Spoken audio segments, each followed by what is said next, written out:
Hello, it is 8 a.m. local times here in Hanoi, and you are watching VTV News live, brought to you by VTV International. Let's now take a look at our headlines we have for you at this hour. The 26th ASEAN Summit officially opens in Kuala Lumpur, Malaysia. Vietnam succeeds in pre-implantation's genetics diagnosis. And Vietnam's sea and island sovereignty seen from the liberations of Spratly archipelagos. Top news for this hour now. On Monday morning, Prime Minister Nguyễn Tấn Dũng joined other ASEAN leaders for the official openings of the 26th ASEAN Summit 2015 in Kuala Lumpur, Malaysia. Malaysia's Prime Minister Datuk Seri Najib Tun Razak, who opens the morning sessions, called for the regional grouping to be more people-centric in the hope that its integration plans will ultimately benefit its 625 million people. At the summit themed Our People, Our Communities, Our Visions, ASEAN leaders will discuss measures to enhance ASEAN connectivity, strengthen its institution, and elevate the bloc's role throughout the region. They will focus on the establishment of the ASEAN communities in 2015 and the building of the ASEAN communities post-2015 vision. The issues of unrest in the EC was also high on the meeting agenda as the Malaysian Prime Minister showed his concern over the rising conflicts in the waters and called for peaceful and constructive measures based on international laws and the 1982 United Nations Conventions on the Law of the Sea. Also on the same day, Prime Minister Nguyễn Tấn Dũng held bilateral meetings with Malaysian Prime Minister, who is ASEAN Chair in 2015, on the sidelines of the 26th ASEAN Summit in Malaysia. The Vietnamese and Malaysian Prime Ministers agreed to strengthen their bilateral friendship and comprehensive cooperations in the near future, especially towards the establishment of the ASEAN communities in 2015. The Malaysian Prime Minister said his country will boost cooperation with Vietnam in various areas and facilitate Vietnamese workers in Malaysia. Prime Minister Nguyễn Tấn Dũng said Vietnam will continue supporting Malaysia's chairmanship of ASEAN. The two leaders agreed that the two parties would sign a memorandum of understanding on recruitment of Vietnamese workers to work in Malaysia in 2015. Now, Vietnam and Japan are jointly carrying out many projects in agriculture, particularly in high-tech agriculture. Following the initial success of cooperations in vegetable export to Japan, Lâm Đồng province in the Central Highlands is eyeing more chances to export flowers to the East Asian market. These preserved flowers are natural flowers that have been processed with Japanese technology. They can keep their fresh appearance for several months or even years. Since 2009, the Đà Lạt Flowers Forest Biotechnology Corporation has produced these flowers for domestic consumption and export to Japan.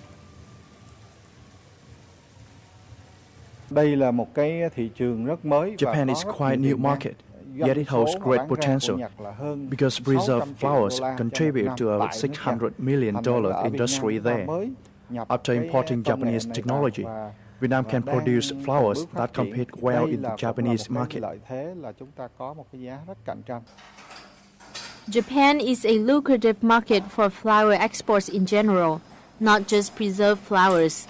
Research by the Japanese consulting firm DI shows that Japan imports up to 60% of Asia's total exports of cut flowers. As the mainstay of Vietnam's flowers industry, Lâm Đồng province wants to reach more Japanese customers. Lâm Đồng province has tight cooperation in agriculture with the Japan International Cooperation Agency, or JICA. JICA supports the province in building agro-industrial zones, post-harvest centers, and wholesale markets for flowers. As a result, many high-tech flowers and vegetable farms have opened in the province and set up deals with Japanese partners. Our company is visiting a number of Vietnamese companies to seek cooperation. Our company specializes in selling flowers wholesale, so we want to build a network of partners in Lâm Đồng province. Insiders have rated the cooperation in agriculture between Japan and Lâm Đồng province highly. However, they also say that in order for that partnership to flourish, Lâm Đồng province needs to improve the supply chain in floriculture to maintain the best post-harvest quality. Now, for the past 20 years, the contributions of the overseas Vietnamese communities has seen great results in many fields, including business, high-tech, and infrastructures. In the following, we'll take a look at how the support from overseas Vietnamese has helped change and develop Ho Chi Minh City, and at the same time strengthen the relationship between Ho Chi Minh City, Vietnam, with other countries in the world. Phú Mỹ Bridge in Ho Chi Minh City, the biggest cable bridge in the Southeast Asia region, was built in 2009 with PPP investment by an overseas Vietnamese from France. Linking District 2 with District 7, the bridge connects the city with other southern economic hubs like Đồng Nai, Bình Dương, and Bà Rịa by transporting more than 16,000 vehicles per day. The bridge helps shorten our routes and reduces our transport time by an hour. It brings us a lot of convenience. Without the support of overseas Vietnamese, there used to be no direct flights to Vietnam in the 1980s. An overseas Vietnamese named Jonathan Hạnh Nguyen used his influence to help open Vietnam Airlines' very first flight to the Philippines, creating a route for international goods, foreign currencies, and remittance to be poured into the country.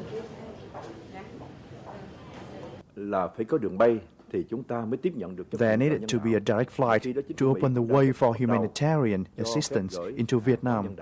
Around that time, the U.S. government had also started to allow remittance of $200 per overseas Vietnamese. Overseas Vietnamese also left their mark on the country by creating places of interest to attract foreign friends, like luxury shopping centers and high-class tourism destinations. Businesses owned by overseas Vietnamese have invested heavily in the downtown area of Ho Chi Minh City, creating a professional economic appearance. To attract the resources of Vietnamese who live abroad, for many years, the local government has tried to create favorable conditions for businesses from other countries to invest. The communities of Vietnamese in different nations have also received support from their homeland.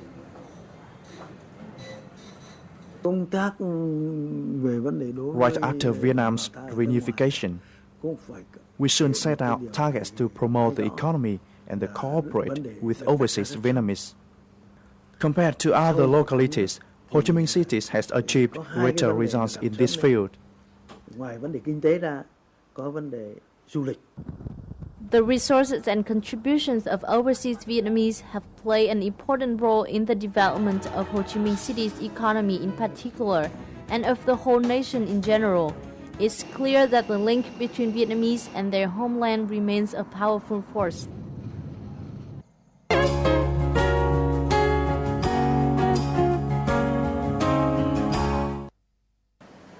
Now, Vietnam has achieved initial success in diagnosing genetic diseases in embryos created through in vitro fertilizations or IVF prior to pregnancy. This is the outcome of a project on pre-implantation genetic diagnosis or PGD by the Vietnam's Military Medical University. Let's have a closer look at this technique in this week's editions of Vietnam in Close-Up.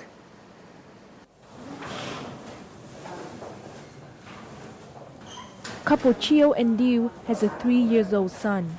4 months after birth, he was diagnosed with thalassemia, an inheritable blood disorder that causes abnormal formation of hemoglobin and presents as a form of anemia. We have to take our son to the hospital for blood transfusions every month. Currently, this condition is non-curable, so that's the only way we can maintain his life. These parents had given up hope of having a second healthy child until they participated in the program of pre-implantation genetic diagnosis, or PGD. PGD is revolutionary testing. conducted in concert with in vitro fertilization or IVF. It allows scientists to diagnose genetic preconditions before pregnancy and ensures that mother will give birth to children free of genetic conditions. Traditional methods only allow genetic diagnosis when the fetus is 3 or 4 months old. However, with PGD, these tests can be carried out even before pregnancy, while the fertilized egg is still an embryo.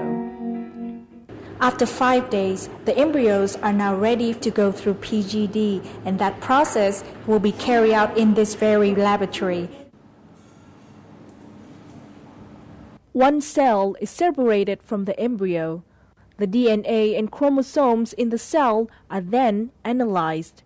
From this result, doctors are able to choose the embryo that is free of genetic and chromosomal disease for implantation in the mother. Therefore, it increases successful pregnancy rate and reduces the incidence of spontaneous abortion. Initial success with this project was announced at the conference last weekend at Vietnam's Military Medical University. After 3 years of research, this year we are carrying out PGD testing for 10 couples. So far, we implanted healthy embryos for 2 mothers, and they are now pregnant. Next week, we will conduct embryo transfers for 4 more couples. Achievements in PGD by Vietnamese doctors have been attributed to the development of the nation's in vitro fertilization, or IVF techniques, as well as the government's support in this field. We've seen significant improvements in a number of IVF laboratories, and so in fact some are very, very good, among the best in the whole region. I think it's quite exciting for the IVF clinics in Vietnam now that there appears to be more liberalisation, they have the authority now to begin PGD programs. What Vietnam can do, of course, is that they can get consultants from the 2 major players in the region, both Thailand and Malaysia. So far, Vietnamese doctors have succeeded in diagnosing many genetic conditions through PGD, especially thalassemia. In the coming time, the project will be expanded to a larger scale. We started with thalassemia because it's very common here. However, throughout the world, more than 100 genetic diseases cannot be identified by PGD. So next year, our center will study and apply PGD to other genetic conditions.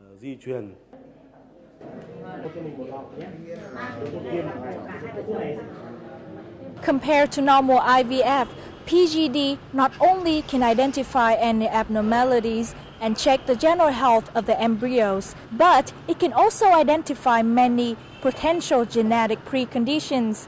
Initial trial with PGD has given parents with genetic conditions a better chance of having healthy babies. PGD was first researched in America in 1990.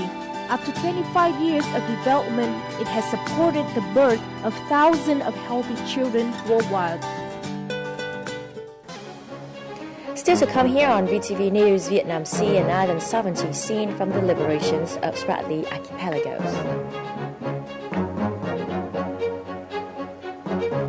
And millions of pilgrims flocked to the Hung King's temple relic site in Phu Thot province to commemorate the ancestors' anniversary day.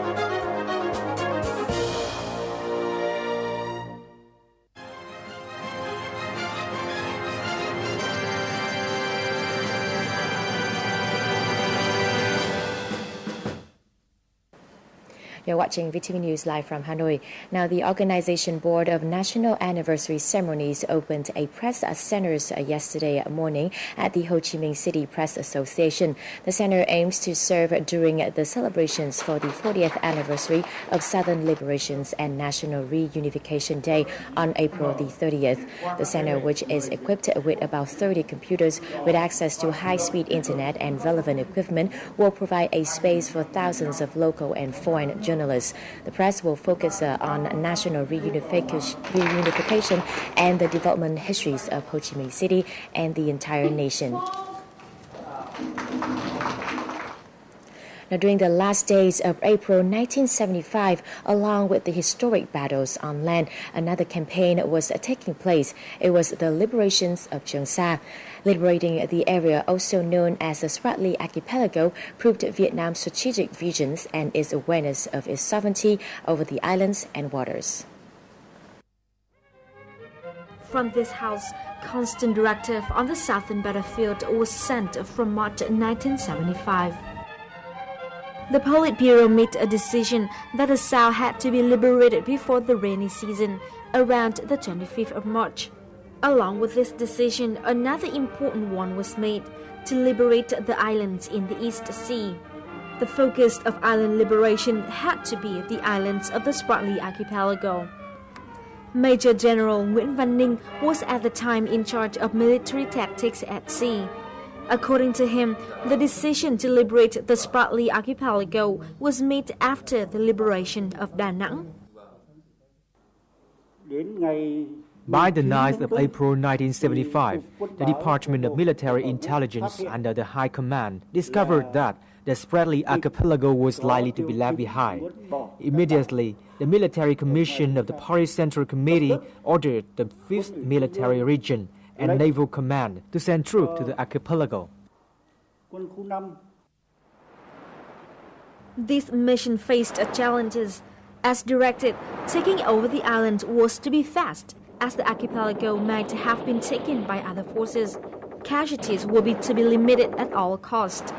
To accomplish this task, the liberation troops would first take over the Song Tử Tây Island and then other ones in turn.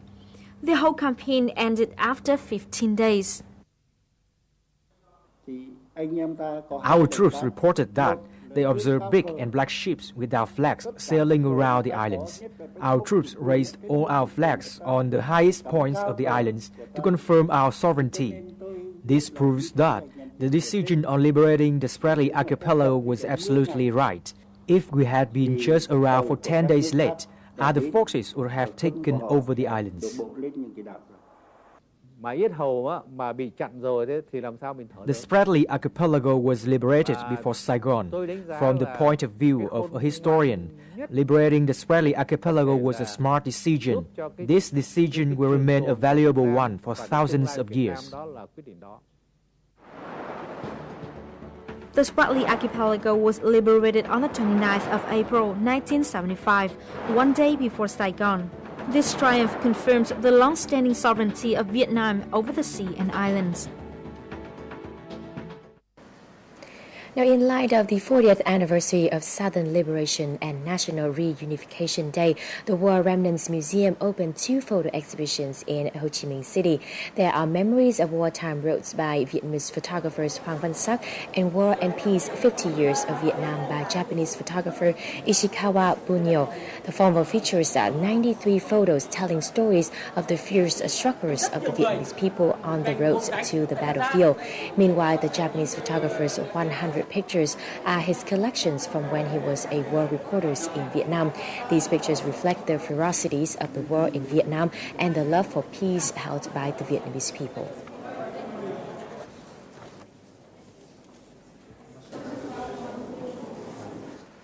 Now, these days, we are looking back at the past in celebrations of the 40th anniversary of the country's reunification day. In order to learn more about the country's resilience and bravery during the war, people often visit war remnants museums where history is revived vividly. Let's now follow a visit to the 5th regional branch of the Ho Chi Minh Museum. The Ho Chi Minh Museum 5th Region Branch is getting busy on the last days of April. People are coming for the Spring Victory 1975 exhibition. Over 15,000 war artifacts are preserved at this museum, and each item has its own historical value. Each item requires its own space for preservation, thus I have to keep many keys. We try our best to keep historical objects for the longest time to support historical researchers. Being able to touch any war remnants really leaves a special feeling. This is a bloody notebook of a martyr collected in the field. Staff members of the museum were the first to read the touching messages in a notebook. Dear my comrade, this is Gong. I'll be leaving life soon. It's too early since I have not been able to contribute to the party. I wish you all victory. The martyrs' wish and belief became true after the country had fought a long battle. Thanks to the resilient work of the museum, we are able to gain better understanding of the situation as well as people's emotions during the war. To better preserve and restore historic artifacts, we have to learn more about the objects and the historical values that they carry. We often publish writing about the exhibits. We are very proud of our job. We hope to be able to keep more historic objects to better support researchers and the community. For visitors at the museum, the country's history is revived vividly thanks to the staff who work diligently every day to keep war artifacts in great condition. Now, today is the Ancestral Anniversary Day here in Vietnam, and on this occasion, millions of pilgrims have flocked to the Hung King's Temple relic site in Phu Thọ Province to commemorate the ancestors and to pray for good weather, good luck, and good health. We have more in the following. The Hung King's Temple relic site received not only locals but many people from different cities and regions too. These pilgrims have arranged their personal life to join the worship day. People often say, wherever you are, come back for the Hung King's worship day. So in that spirit, I am here today to visit the historical relic site and to worship our ancestor. According to Professor Nguyễn Quang Ngọc, more than 1,400 Hung King's Temple nationwide are attended during the anniversary day. I'm holding here the first history book of Vietnam. In here, it was written that Văn Lang is the first Vietnamese nation, and Hung Kings founded it. Along with worshipping ancestor of each family, Vietnamese people also worship the Hung Kings as the ancestor of the nation. This religion represents a spiritual foundation of the unity of the country. This is a practice of moral discourse. We say when you drink water, remember its source. These are the morals we hold in our nation. In this spirit, we will continue building our country. During the Ancestral Anniversary Day, incense offerings and various activities are held. This ancestral worship ritual was the first belief in Vietnam to be recognized by UNESCO as an intangible cultural heritage of humanity. Now, the 4th Vietnam Southern Folk Cakes Festival kicked off yesterday in Cần Thơ City. This year's festival themes Southern Folk Cakes Towards Integration opens a multi-culinary cultural space boasting vibrant traditional values. Besides the participations of local artisans, there are many people here from neighboring countries such as Japan, South Korea, Malaysia, Singapore, and Thailand. The highlights of the festival is the cooking of the biggest sao cake. This is one of the most important traditional cultural festival in Cần Thơ to introduce and promote Southern food cultures to the international communities. The festival will run until May the 2nd. Humans of Hanoi is a group of young people who enjoy taking photos captioning stories of Hanoians. The runaway success of their Facebook page has resulted in a newly released book called Through the Windows of Life. The book marks the contributions of youngsters to communities projects. Phương Anh reports. The book consists of about 100 selected photos. Each of those is a vivid story of a person living in Hanoi. The preface is a photo of Mr. Nguyễn Văn Trung, a swimming athlete who lost both his legs in a water accident. I had goosebumps watching video about Mr. Chung. He inspired me so much. Now when I think of him, I think I can overcome my difficulties. For such photos and videos to be made, people from Humans of Hanoi came to Chung's house to understand more about his stories before taking his pictures. Các bạn có về nhà mình ngủ cùng They came to my house, had meals with my family, and we shared daily stories. During my vacation, they followed me to visit my mom. They went to the field working with my mom, for example. So I think if it weren't for the sincere feelings and passion, they couldn't do the work. Similar to Chung, Vũ Thị Hương has her special story. She was always self-conscious about the big birthmark on her face. My photos were published on Facebook, and I received many encouragements from the public. I have more motivations in life. This is also the reason why Through the Window of Life has received a financial contribution from about 500 people, totaling more than $10,000 within a month. The 3 chapters, Love, Live, and Dream, are the life lessons, bringing people closer to each other. Just like the name, Through the Window of Life, people can easily understand everybody has their own world. And through this book, people can enter each other's world and sympathy for the others through pictures and stories.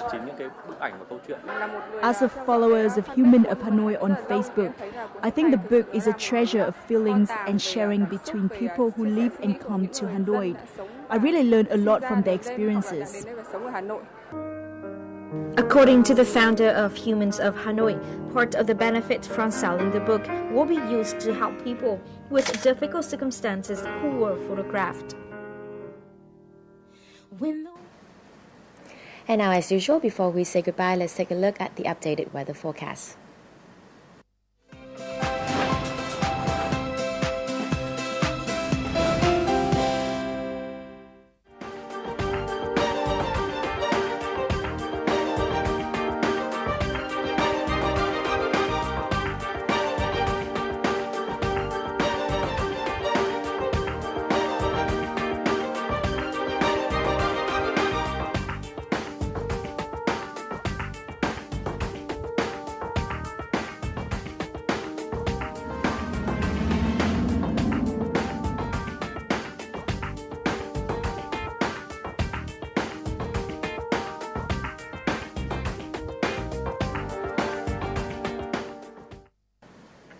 And that does it for this edition of VTV News. All our videos are online for you to check out at vtv4.vn or youtube.com/vtv4go. Thank you very much for watching, and I'll see you back here at 3 p.m. local time for more updated news.